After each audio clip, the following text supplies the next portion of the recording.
welcome to King Legend Talks. This is the one and only your host, King Legend 757. And today I am joined by the wonderful, the one and only Darrin Henson from the Bronx. How you doing today, sir? I'm doing well. I give thanks. Absolutely. How you doing? I'm amazing. I can't complain. I just want to say thank you in advance for sharing the platform with me.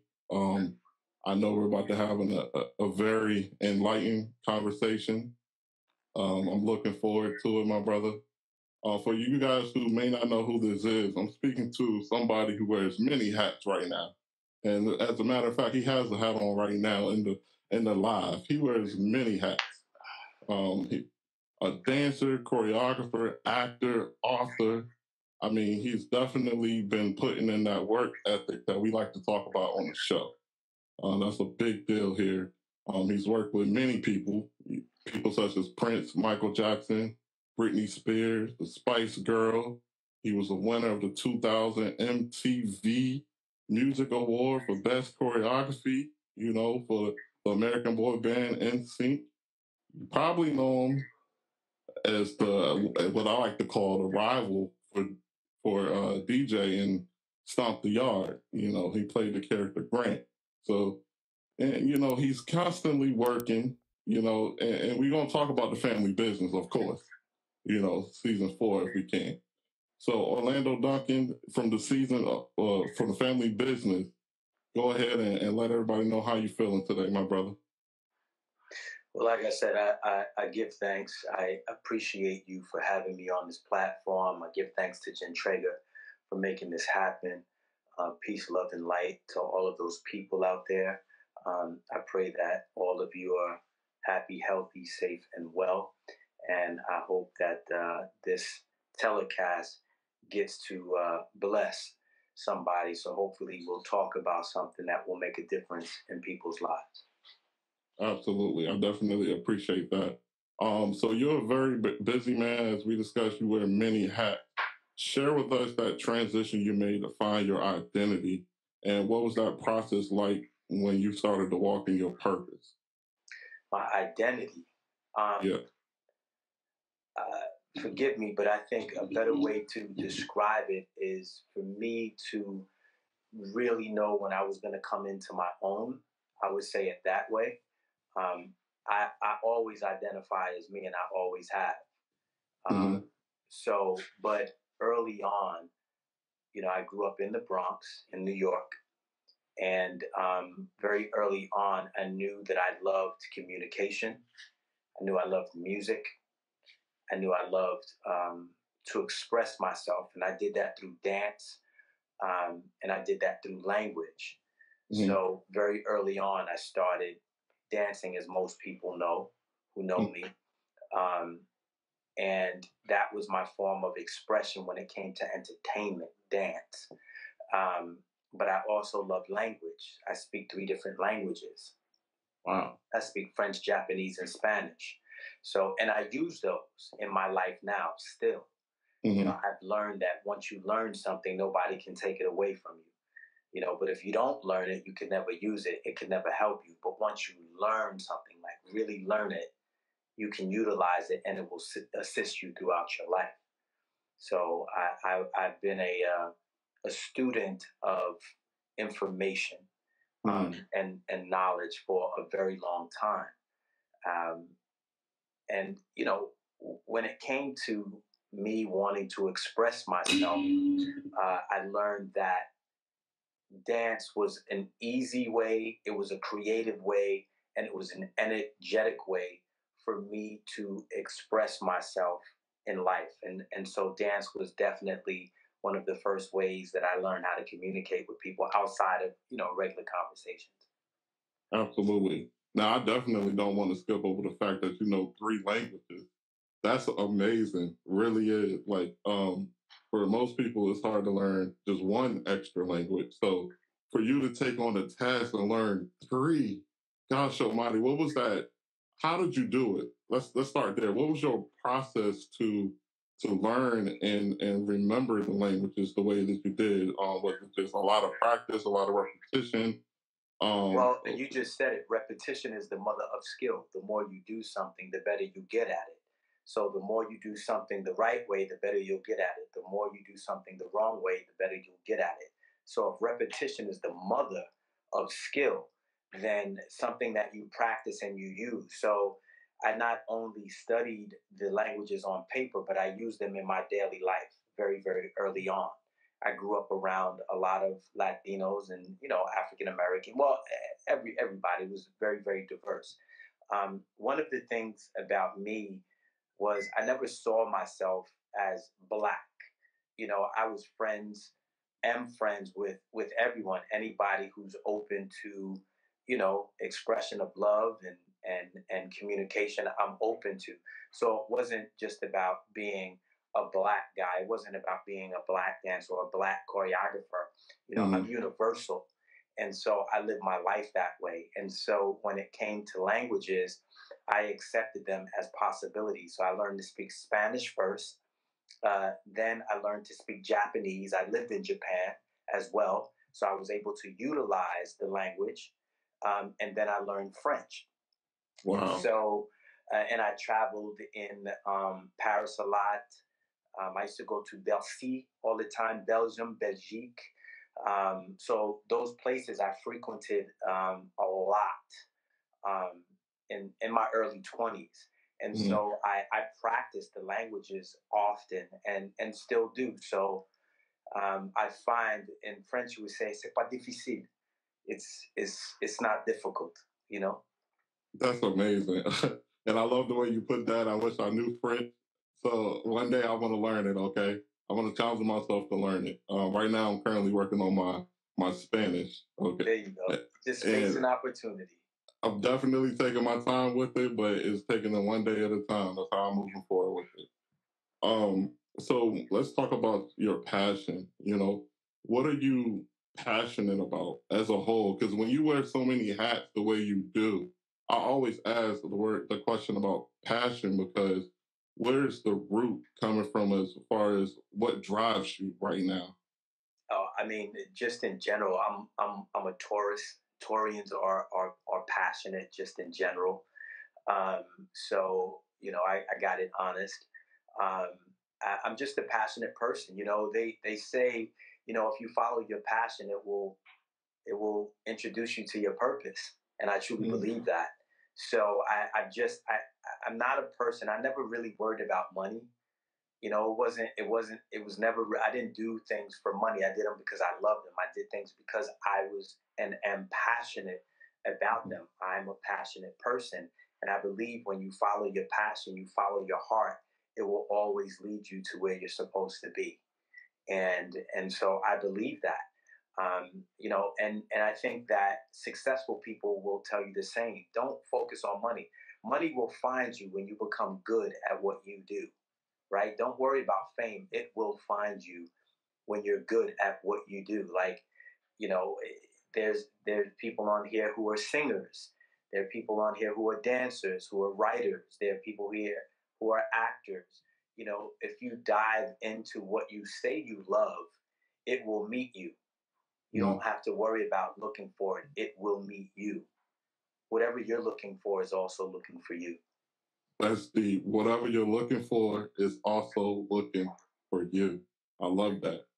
So when it comes to dance, when you first started on your journey, what were some of the stepping stones that you took to get to the level that you are today? Wow. I mean, it a lot happened. I had some very early mentors. Rest in peace, Shabba-Doo. Everybody knows him as Ozone in the movie Breaking. He was an incredible mentor to me. When I was on Club MTV, he put me under his wings, and I ended up being on Broadway at the age of 21 because he introduced me to a show, a director and a writer that was bringing a show to Broadway. So I have Broadway credits because he mentored me. And so that was very early in my life. And before that, in high school, I had a teacher named Sandra Scottnick, who took me on and just really set a precedent in my life because she sent me to a place called Castleton State College when I was like 16 years old to perform. I picked two other guys. They were doing, like this big kind of party, and the DJ, they wanted, street dancing was hot at that time. And, I went with two other guys to Castleton State College in Vermont. And that led me to meeting the DJ who was graduating that year, but his name is Scott Sterling. The world knows him as DJ Scott LaRock from Boogie Down Productions. Right. And so Scott LaRock became my first manager that I had ever had. And so I had some great mentors who taught me more than just the business, but they taught me show business is a compound word. The show is what you do, but the business aspect of it has to be respected as well. So I had some great mentors very early on. How important would you say those mentors are in general? Not specifically your mentors, but just mentorship as a whole. How important is that to somebody's success? Well, it's incredibly important. I mean, think about, what I was able to do because I had mentors. Without mentors, sometimes people, won't get to spaces and places maybe as quick. Not saying that they won't get there, but maybe, there's a lot of rough road or terrain ahead because they didn't have a mentor to teach them. Each one teach one, we can reach one. And so I find that when you have a mentor that can teach you properly, you can learn from their mistakes and don't have to make the same mistakes that they made. So, they can set you off on a smoother road, so to speak, and you're able to just have a easier journey, And Absolutely. And I told you I've read books. There's a book called Siddhartha that I read. That's a very, very powerful story. There's books like Think and Grow Rich that I read. There's The Richest Man in Babylon. There's The Alchemist. All of these books I made my friend. And so, as I told you, I'm a lover of knowledge. So it was important for me to study as I go. Because then, even though I was a student, I learned that the best students become the best teachers as well, right? If you're a good student, you can be a good teacher. Right. You reminded me of a mentor I had in middle school, actually. And I always say this on the podcast, so excuse me if you guys heard this before. I'm quite sure I haven't told him this. So I had a teacher in middle school. He asked the class, he said, what is the difference between a smart man and a wise man? And so he was like, if anyone can tell me the answer, I'm going to give free movie tickets to the whole class. So, of course, I went home. I was thinking about it. I was thinking long and hard on it, and I just could not come up with the answer. So when I went back to school the next day, to make a long story short, he said, a smart man learns from his own mistakes, but a wise man learns from the mistakes of others, so he doesn't have to make those mistakes. Absolutely. That's how you get ahead. Absolutely. Light bulbs went off when you said that. I'll never forget it. Yeah, I mean, because you can progress, but again, it doesn't mean that you have to make the same mistakes, right? So knowledge, KNOWLEDGE, right? To know, you have to take action and still jump off the ledge. So it's an action word. Once you know, you still have to take action and jump off the ledge. So what that simply tells me is knowledge coupled with action creates the wisdom. That's deep. That's deep. I've never heard it explained like that before. That's awesome. Okay, so moving forward with your dancing career, I don't want to just stay on the dancing career too long, but I definitely want to hit a couple key points. Stomp the Yard. Let's talk about that. That had to have been one of the most exciting roles for you to play in because that was basically your passion on screen, like literally right there in front of you. Well, before we get to Stomp the Yard, we have to talk about the process of me even getting there, which, and I can say this in 2 words, Michael Jackson. So my whole life, I wanted to work with Michael. He was and is still inspirational to me, was my inspiration. And I feel like, honestly, everything that I did in terms of my dance and my choreography was to get to work with him. I can honestly say that. And so I was blessed enough to work with him in 1995 for about a year. And, you know, I learned that dreams do really travel, dreams do come true. And then the following year, I worked with Prince. So, wow. You know, wow, that's amazing. It's like, to me, Stomp the Yard happened because I pushed hard enough. I held the vision and trust the process.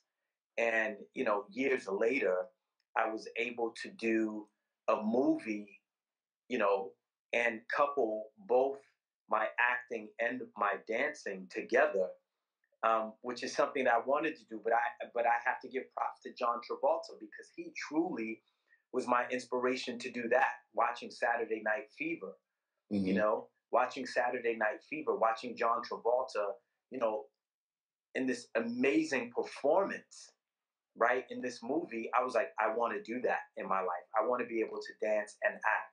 And so Stomp the Yard was the vehicle that afforded me the opportunity to do that. So I'm very thankful to you know, Sony Screen Gems. I'm thankful to Will and Rob, Will Packer. You know, I actually played Will Packer.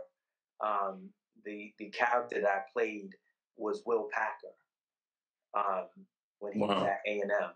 I didn't learn this until I was doing the movie. So that was great to learn. That was like his line number, I believe. And my line name was Big Brother Blue Chip, right? So, and it makes sense for Will because look what he's done in his life. I mean, I think he's directing the Oscars this year. So, you know, Will Packer's done some really big things. That's such an amazing journey. I mean, with a resume like that, come on now.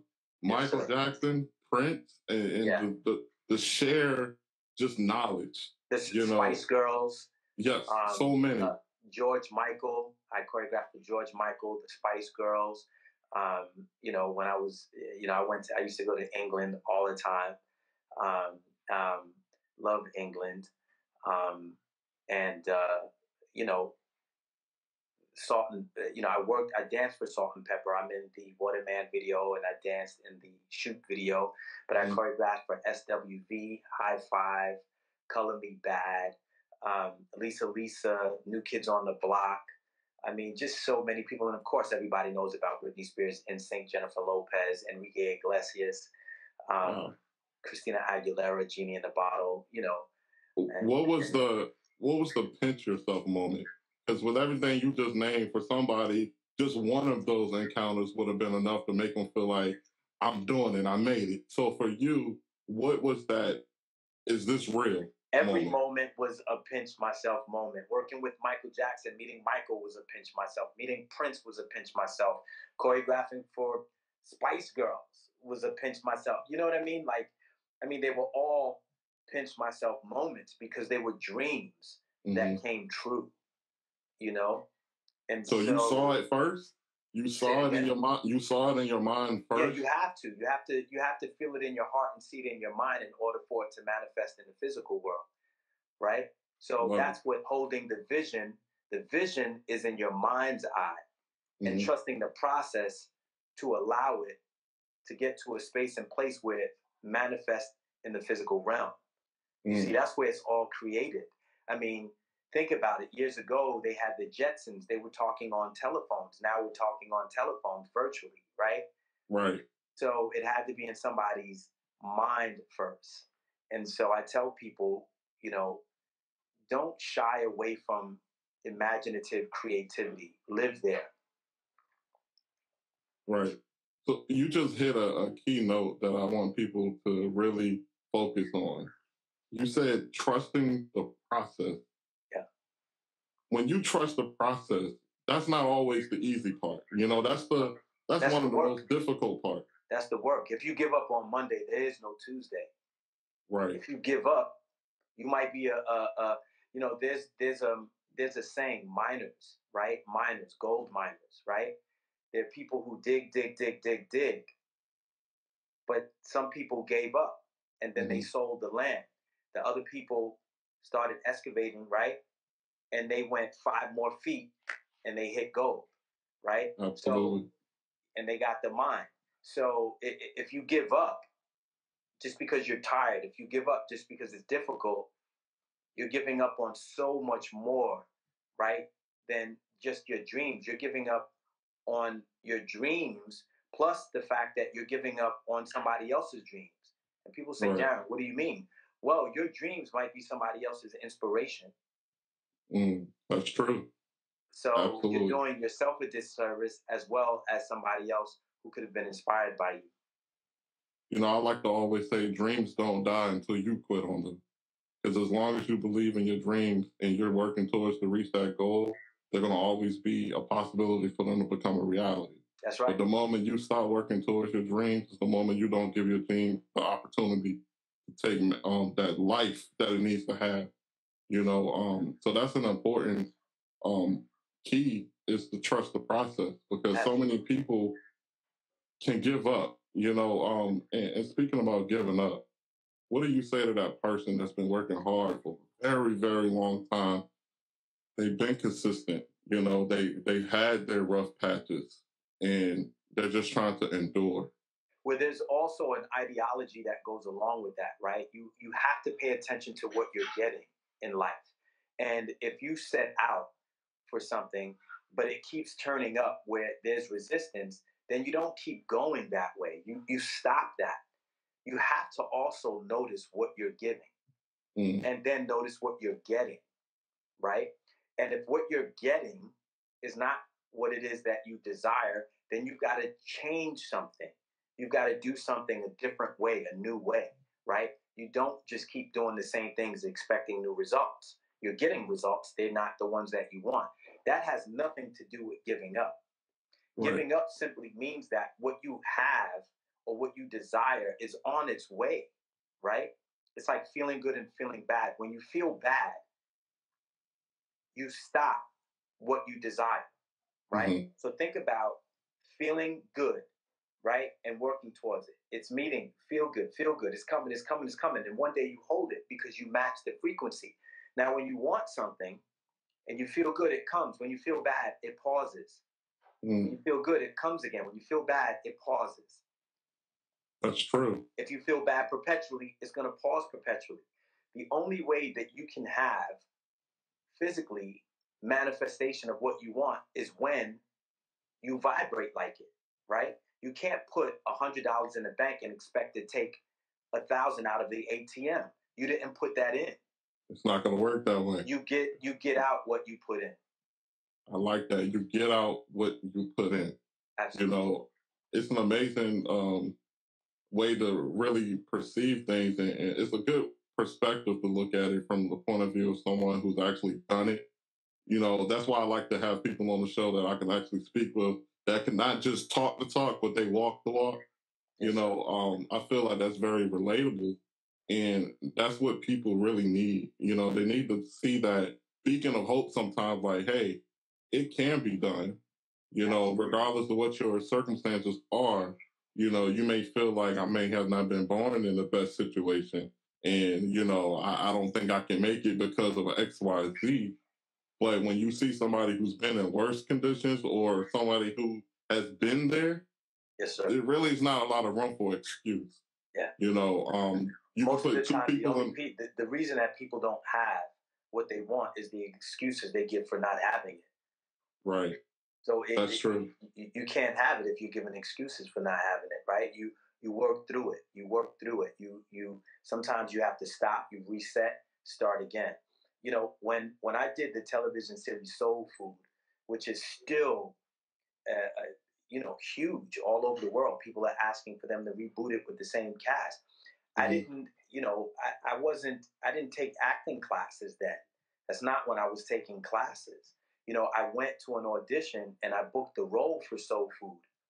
And I won the role because I dove into it. I remember locking myself in a hotel for 5 days, practicing my lines. I was watching the movie over and over and over again because it was a movie before it was a television series. And I remember Mekhi Phifer, which is my boy today, right? Mekhi Phifer, I just remember watching him. And I was like, I know this guy. I grew up with guys like that in the Bronx. And so what I did was I just told the truth when I auditioned. I didn't try to be hard. I didn't try to be sexy. I didn't try to be, that dude. I just told the truth about what Lem Van Adams was going through. And because I believe I told the truth at that time, again, unknown actor, right? Didn't act since I was on Broadway, but then I booked a role that would still, 21 years later, still be a huge fan favorite across the world. So, absolutely. So, how important is it to do things that nobody else is willing to do when it comes to your success? Well, it all depends on you. I think, forgive me, but that's a little bit rhetorical. There's no help coming. And what I mean by that is people help people who want to help themselves, right? Right. So there's no help coming. That mindset or that ideology that's associated to that simply means I've got to do it. It's my responsibility.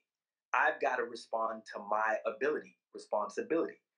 Responding to my ability is responsibility. So I have to be responsible for what my dreams are.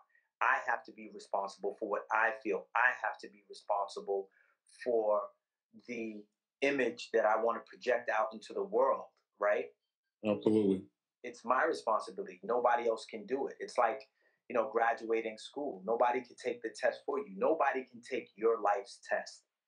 Those are your tests that you have in your life so you can grow and learn and offer the world what you came to offer them. Man, that's deep. So I kind of want to transition a little bit into, let's talk about this MTV Music Award. The one you got for Best Choreography in the year 2000. Explain some of the hard work / time that you invested in your craft to get on that level, and what did that moment mean for you when you finally reached it? Well, then going back to the original question, I was passionate about it. And so, when you love what you do, you never work a day in your life. So it was a passion project for me that I wanted. I was inspired by Anthony Thomas, who choreographed Rhythm Nation. He was a street dancer. He choreographed Rhythm Nation for Janet Jackson, and I was inspired by him. And I was like, if he could get one, I could get one. And I wanted one.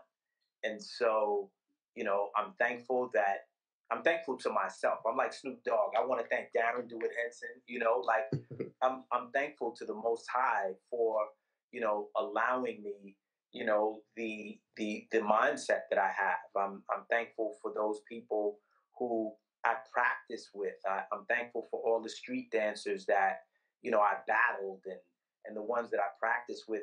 In order for me to do what I did, I had to go through things. But you go through it to grow through it, to ultimately glow through it. And now today, I'm not only the recipient of the MTV Music Award, but I also own the dance. The Bye Bye Bye dance is mine.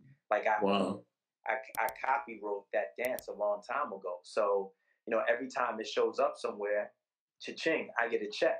So that's amazing. I know that's a great feeling. Show business. Absolutely. You took care of the business and you ran the show. I like it. Absolutely. So I was watching one of your interviews previously that you had, and you had said when you got the award, it was a feeling like you could finally get to say, I told you so.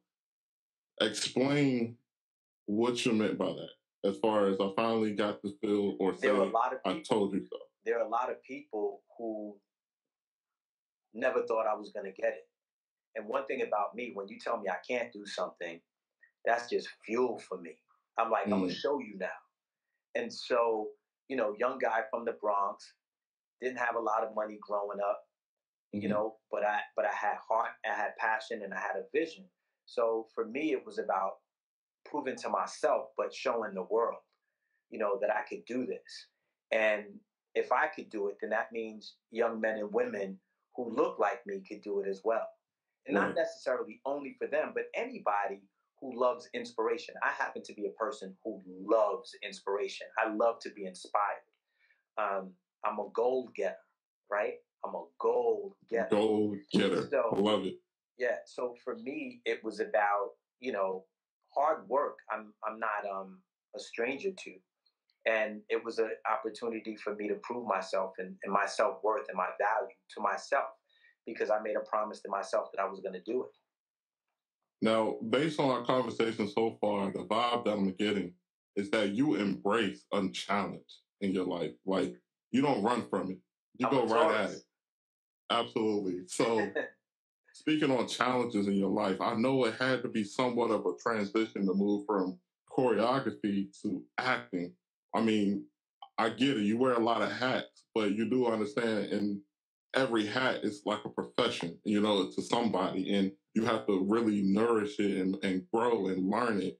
So, well, the truth be told, when I started acting, like when I did Soul Food, it was positive frustration. I was frustrated because I had worked with everybody I wanted to work with. I did everything I wanted to do. The only thing that I hadn't done is won an MTV Music Award. And in 1999, Jordan Knight, member of the New Kid on the Block, right? Right. I worked with him on his solo project, and I choreographed a song in his tour for "Give It to You." And we were nominated for an MTV Music Award, and I lost to Ricky Martin's Vida Loca. And so I was just pissed off. I was sad. I was angry, but I understood because Vida Loca was a great video. Shout out to Ricky Martin and Tina Landon. But I wanted it, so I was like, I'm done. I'm done with the industry, and so I needed a new challenge. So I started acting. I went to the audition. I booked the role, and that same year, NSYNC's manager came and said, because I had worked with them, prior to No Strings Attached, right. And he said, look, we've got this song, and it's got to be hot. It's got to be the thing because they're being released from their contract, and I was the guy who choreographed their Disney special when they were first introduced in America. And he was like, this has got to be the biggest thing. And I was like, nah, I'm an actor. I'm an actor now. And he was like, you got to do this, Darrin. You got to do this. The guys want you. Right. And so, of course, I said yes and choreographed Bye Bye Bye. And, of course, that would be the thing that got me my MTV Music Award that same year in 2000. So it's really interesting how it happened. Because I was frustrated in 99, but then in 2000, he convinced me to choreograph, and then I won my MTV Music Award. So for me, it was complete. The only thing I hadn't done was a movie, and then, of course, Stomp the Yard came along, 7 years later. Now, that's amazing because when I think about it, that means that's when you're really good at something. When you try to go ahead and move on to the next challenge and someone is pulling you back and say, hold on, we need you over here. We need you. And Jennifer you're like, I'm already focused. Jennifer did the same thing to me in 2001. She's like, Darrin, I need you. I was like, nah, Jen, I'm acting now. She was like, whatever. Come do this song for me. And I did Love Don't Cost a Thing. And that blew up. So right. I've learned not to say no when people call upon me for my artistry. So in any form or fashion, if I'm lucky enough, if I'm blessed enough that somebody wants to work with me, I say yes now. I mean, so far it's been working out great for you. Yes, sir. I mean, everyone who's called you is like, they knew exactly what they needed, and you were the key to that puzzle, to really make it a success. So I think that's awesome. So what are some of the things you do to stay focused when there's so many moving pieces in your life? Wow. How do you stay focused? Well, I can honestly tell you this. I'm doing this right now. I'm on a fast right now. I'm fasting. I haven't eaten anything today. That helps to keep me aligned. I meditate. I work out. I box. I practice martial arts. So those are the things that I read, and I just try to lock myself in to a space where not try either you do or you don't do, but right. What I know is when it's really time to ground myself, I do it. and like right now, I'm on a 7-day fast. Um, uh, so I do the things that I know I need to do to get me to the next level without excuses. That's deep. Doing the things that you need to do to get to the next level without excuses. It's so easy to come up with excuses, and anything that you do, the only way to push through is to just do it. At the end of the day, accept the pain, whatever the pain is going to be, and just get it done, because your life, right? Like, people will tell you, like, and when I say people, I mean the masters, the people that have done it. Like, your success is on the other side of fear. Your success is on the other side of pain, right? Mm-hmm. So I've learned these for myself, many, many times. And so I know what to do when it's time to get it done. I root myself and get it done. Absolutely. I love to hear it. Can you share with us a piece of advice that someone in show business has given you that will stick with you forever? Ask more of myself than anybody could ever ask of me. That way I'll always be prepared. Ask more of yourself. Say it one more time for me. I want to make sure I got it. I ask more of myself than anybody could ask of me. That way I will always be prepared. Wow. That's awesome. I had to hear it again. That's awesome. So when it comes to your legacy, on this show, we always talk about legacy. What do you want to be remembered for? To be honest, to be a person who saw what he wanted, held the vision and trust the process, and watched it manifest. I want to be a living example to people. When they say it's difficult, I go, what about me? When they go, it's hard, I go, and what about me? And if they go, can we do it? I go, and what about me? Look what I've done. Look what we can do. Know that the past, the present, and the future are all connected, right?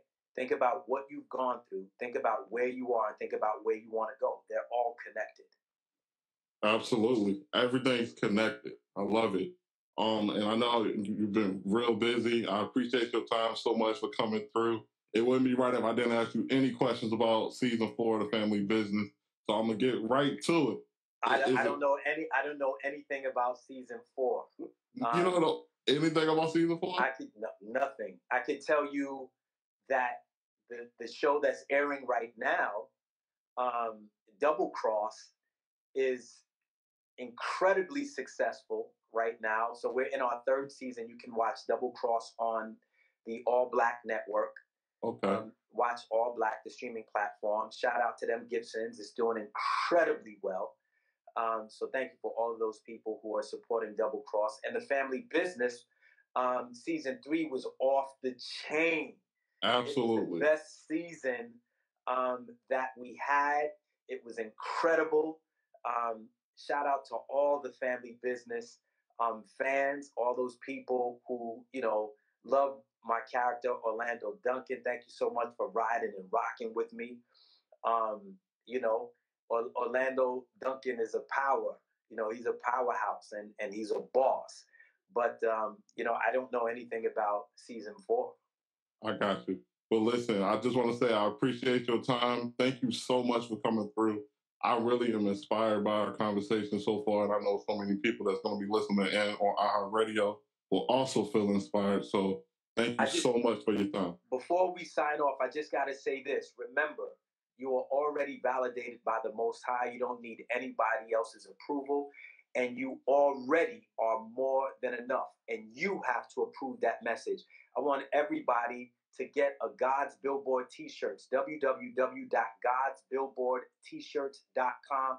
Come to my website, pick up a positive affirmation t-shirt, support the movement, get one of my books, Intimate Thoughts in the Spirit of Change, Life's Teachable Moments, Ain't That the Truth? They're all there, www.godsbillboardtshirts.com. And that's on Instagram as well, gods.billboardtshirts on Instagram.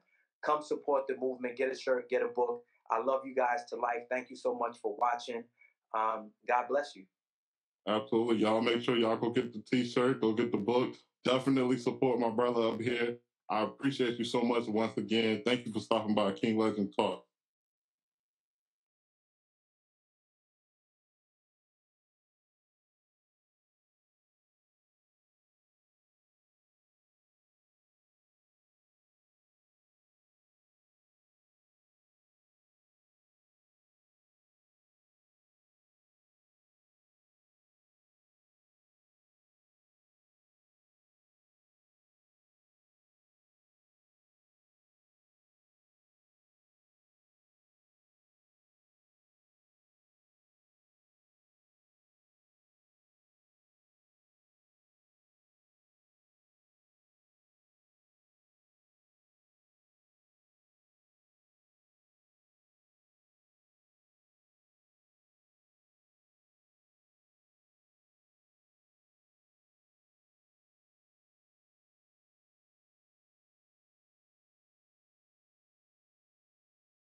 a legend, boy. That's a big one, huh? He ain't enough to just be a king. And you got the lion in the background, boy. You's a dangerous guy, man. You are put through the fire. The only thing that kept me going was I knew it was going to happen. I believed it was going to happen. So I used to print out that list, and I would put my name at the top. I would white out the person at the top, and I'd put my name. And I would print out that list, and I'd keep it in my pocket for the next 4 months. Until one day, the email that I got had my name at the top.